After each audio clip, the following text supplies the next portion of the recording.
Hello, hello, bonjour à tous, bonjour à toutes, welcome back to new videos. Bon, aujourd'hui on va apprendre à faire quelques dérivés et donc j'en ai mis beaucoup et donc ça semble un petit peu compliqué mais vous allez voir que ça n'est pas et que, ben voilà, let's go, on va commencer les dérivés. Alors, dérivé de ax carré plus bx plus c. Bon, déjà je sais que le a il est indépendant du x carré, d'accord? Donc il ne va pas intervenir dans nos calculs. Alors ce qu'on sait déjà c'est que la dérivée de x carré c'est tout simplement 2x. Du coup on va avoir 2 fois a fois x. C'est la première dérivée, c'est la dérivée de x carré, d'accord? Plus dérivée de bx. Alors dérivée de bx, c'est très simple, c'est b, d'accord? Parce que dérivée de x exposant 1, c'est 1, d'accord? Et dérivée de c, c'est nul. Du coup, la dérivée de ax carré plus bx plus c, c'est 2ax plus b. Ok. Dérivée suivante. On a la dérivée de 4x exposant 5 plus 3x carré plus 7x plus 11. Alors, x exposant 5, on sait que ça va être 5 fois x exposant 4, d'accord? C'est la définition de la dérivée de x exposant n. Du coup, on va avoir 4 fois, et donc 5 fois x exposant 4, d'accord? Donc cette dérivée, c'est bien la dérivée de x exposant 5, plus, et donc 3 fois, et donc dérivée de x carré, ben 2 fois x, d'accord? Plus dérivée de 7x, 7, et dérivée de 11, c'est 0, d'accord? Alors, 3 fois 2, on peut écrire que c'est 6. Et 4 fois 5, on peut dire que c'est 20. Alors, dérivée de 4x exposant 5 plus 3x carré plus 7x plus 11, c'est tout simplement égal à 20x exposant 4 plus 6x plus 7. Ok, ok. Super. Dérivée suivante. Alors, ici, on a une racine cinquième et à l'intérieur, on a un cube. Alors, avec la propriété des exposants, on a vu que lorsqu'on avait une fraction de puissance, une racine de puissance, ben on pouvait exprimer tout ceci comme un exposant fractionnaire. Et donc, si j'ai 5 et 3, et ben en fait, c'est égal à, et donc 3x plus 2, exposant, et donc 5 tiers. Alors, si je veux calculer, donc on a, 3 cinquièmes, pardon. Alors, mon 5, il représente la racine et mon 3, il représente le cube à l'intérieur. Donc ça, j'ai fait une vidéo sur les exposants fractionnaires, il suffit d'aller la voir, d'accord? C'est celle qui est intitulée puissance partie 2, d'accord? Ok, donc si je veux la dérivée de ceci, ben, j'ai la dérivée de quelque chose exposant quelque chose, d'accord? Donc j'ai la dérivée, par exemple, de u exposant n. Alors, on sait que ben, dans un premier temps, on va devoir calculer la première dérivée, et puis ensuite, avec le chain rule, on va devoir multiplier par la dérivée de ce qu'il y a à l'intérieur. Alors, la première dérivée, ben donc j'ai mon 3 cinquièmes qui passe devant, et j'ai en exposant 3 cinquièmes moins 1. Et donc, ma dérivée elle devient quoi? Elle devient 3 cinquièmes. Et donc, 3 cinquièmes moins 1. 3 cinquièmes moins 1, ça me fait moins 2 cinquièmes. Du coup, j'ai 3x plus 2 exposant moins 2 cinquièmes. Voilà, parce que j'ai bien 3 cinquièmes moins 5 cinquièmes. Ok, donc ça c'est la première dérivée. Et avec le chain rule, je dois multiplier par la dérivée de ce qu'il y a à l'intérieur. Et la dérivée de 3x plus 2, c'est 3. D'accord? Et donc on obtient que la dérivée de tout ceci, c'est tout simplement égal. Et donc mon 3, je vais le passer ici. Et donc 3 fois 3, ça me fait bien 9. Et donc la dérivée de la racine cinquième de 3x plus 2 au cube, c'est tout simplement 9 cinquièmes, et donc de 3x plus 2, le tout exposant moins 2 cinquièmes. Si vous voulez remettre ça sur une racine, alors le moins, ben, je vais avoir 1 divisé par quelque chose, et donc c'est égal à quoi? C'est égal à 9 cinquièmes, multiplié par, et donc, je vais avoir 1 sur, à ce moment-là, j'ai le carré, j'ai la racine cinquième, du coup j'ai la racine cinquième, et donc de 3x plus 2 au carré. Voilà. Et donc j'ai calculé ma dérivée. Ma dérivée est ici. Super. Voilà, donc dérivée de racine cinquième de 3x plus 2 au cube, c'est 9 cinquièmes de 1 sur, et donc la dérivée cinquième de, la racine cinquième de 3x plus 2 au carré. Ok, let's go. On va continuer avec la suite. Alors, donc on a une racine. Donc dans un premier temps, on va devoir calculer la dérivée de la racine. Et ensuite, on va devoir multiplier par la dérivée de ce qu'il y a à l'intérieur de la racine. C'est le chain rule.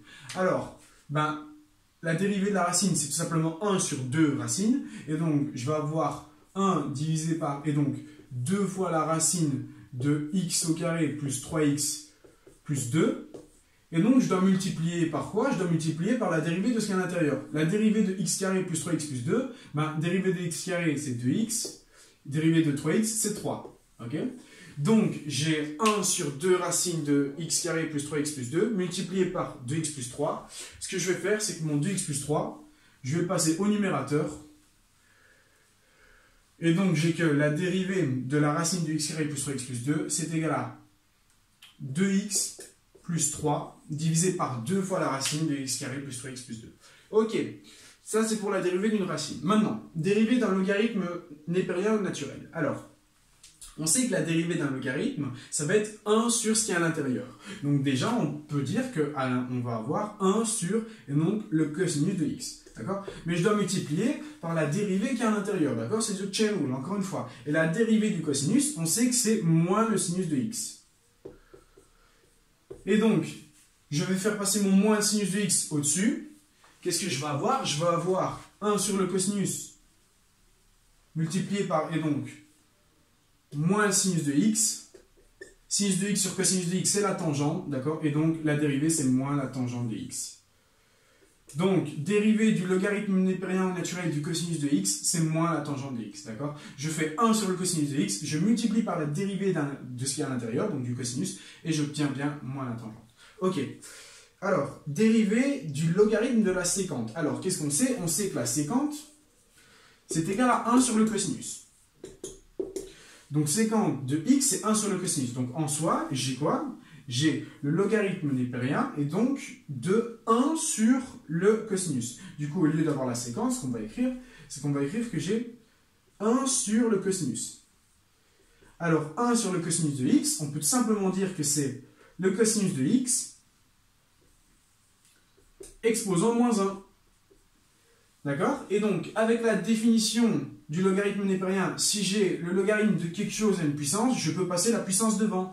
Et donc, en fait, la dérivée de la séquence, c'est tout simplement la dérivée. Et donc, mon moins 1, je le fais passer devant, c'est moins le logarithme du cos de x.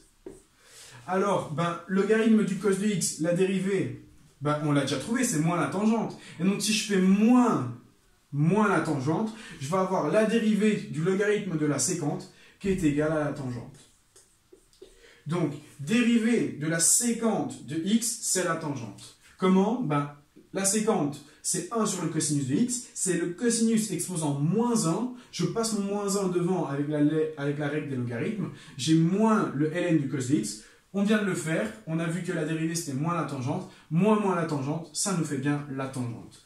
Voilà, et donc on va réécrire tout ceci, et donc logarithme népérien de la séquente, la dérivée c'est la tangente de x. Ok, super. Suivant, bon, dérivée du cosinus de mx. Alors, facile, on a un cosinus, et à l'intérieur on a mx. On va tout simplement faire la première dérivée, d'accord? Donc on va dériver le cosinus de mx, ça nous fait moins le sinus de mx. Et avec le chain rule, on sait qu'on doit multiplier après par la dérivée de ce qu'il y a à l'intérieur. Donc la dérivée de mx, c'est tout simplement m. Du coup, dérivée du cosinus de mx, c'est tout simplement moins m fois le sinus de mx. Ok, super. Bon, pour l'instant, ça va. On se débrouille plutôt plus ou moins bien avec les dérivées. D'accord. Bon. Dérivée de la racine de e exposant x plus e exposant la racine de x. Alors, on a la dérivée d'une somme. On sait qu'on va avoir les dérivées respectives de chaque terme de la somme. Alors, on va écrire quoi? On sait que la racine de e exposant x, d'accord? C'est tout simplement, et donc on va réécrire notre dérivée, c'est tout simplement e exposant x, le tout exposant 1,5. D'accord? J'ai bien la racine de e exposant x. Plus, et donc j'ai e exposant la racine de x, et e exposant la racine de x, c'est e exposant, et donc x exposant 1,5. Donc, bien faire attention avec les parenthèses. Hein. On a bien ici la racine, donc, exposant 1,5, donc e exposant 1,5 de... Oh, e exposant x exposant 1,5, c'est bien la racine de e exposant x. Et ici, on a bien e exposant la racine de x. D'accord? Et donc, tout ceci, ça nous donne quoi? En fait, e exposant x. multiplie exposant 1 demi. Ben, en fait, on a puissance de puissance, du coup, on peut multiplier les exposants. En fait, on va avoir la dérivée d'ouvrir la parenthèse, et donc, e exposant 1 demi fois x, donc je vais avoir e exposant 1 demi fois x, plus, et donc, e exposant x 1 demi. Voilà. Ok. À ce moment-là, qu'est-ce qui va se passer? Il va se passer que on va avoir, dans un premier temps, la dérivée de e exposant, ben ici on a quelque chose du coup comme mx. Et ben c'est tout simplement la dérivée, donc la première, donc e exposant 1 demi de x. Donc on doit multiplier par the chain rule. Ok, et donc on doit encore multiplier par 1 demi, car la dérivée de 1 demi de x c'est bien 1 demi. Et donc à tout ceci j'ajoute, et donc à ce moment-là, ben, j'ai bien e exposant le tout x exposant 1 demi, et ben je vais réécrire mon exponentiel, et donc j'ai e exposant donc le tout x exposant 1 demi, multiplié par, et donc la dérivée de x exposant 1 demi. La dérivée de x exposant 1 demi, qu'est-ce que c'est? C'est 1 demi de x exposant moins 1 demi. D'accord?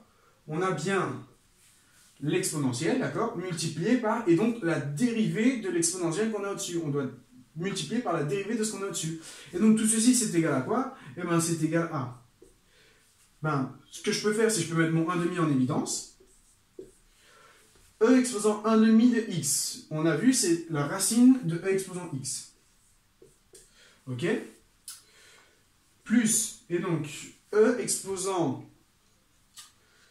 x exposant 1 demi, on a vu que c'était e exposant la racine de x. Et donc, je vais avoir e exposant la racine de x. Ok?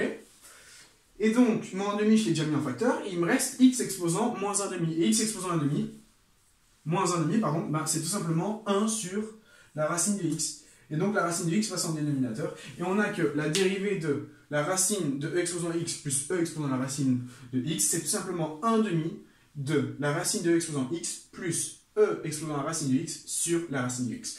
Voilà, voilà. Bon, c'est déjà terminé pour cette vidéo sur les dérivées. J'espère que vous aurez bien compris. On va encore en refaire 2-3 comme ceci, d'accord, pour bien vous inculquer ce que c'est qu'une dérivée et comment les calculer. Ici, c'est des choses qui sont à peu près assez simples. On a souvent utilisé du chain rule. Après, on va faire des vidéos où je vais avoir des dérivés et donc de produits ou de quotients et voilà, et ainsi de suite. Bon, voilà. Je vous remercie de votre attention et je vous dis à très bientôt pour, j'espère que, non, j'en ai pas oublié une, pour une nouvelle vidéo.